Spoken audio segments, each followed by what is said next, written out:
Haleluya.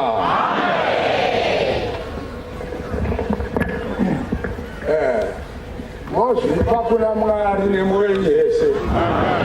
Mazvinzwa?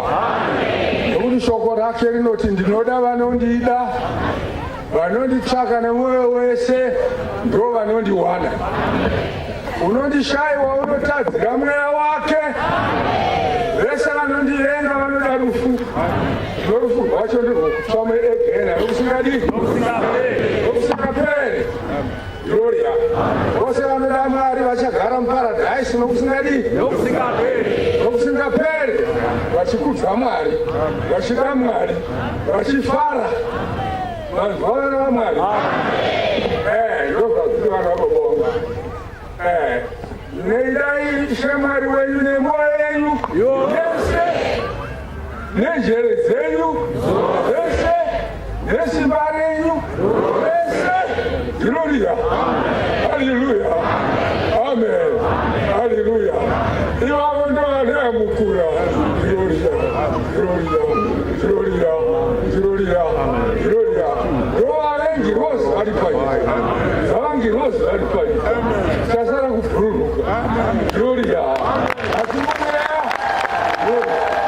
Gloria. Gloria. Gloria. Gloria.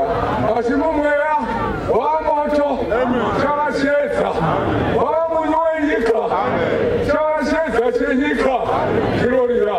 Nokuti Jesu ati ndoda vanondida, vanonditsvaka nemwoyo yese, vanondiwana, vandiwana vaona upenyu huchaponyesa naJehovha.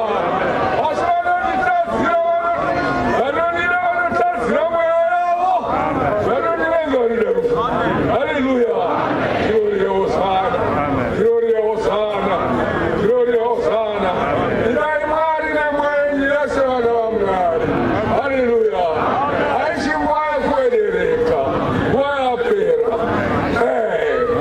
MuAfrica nguva yakwana. Gloria Hosanna.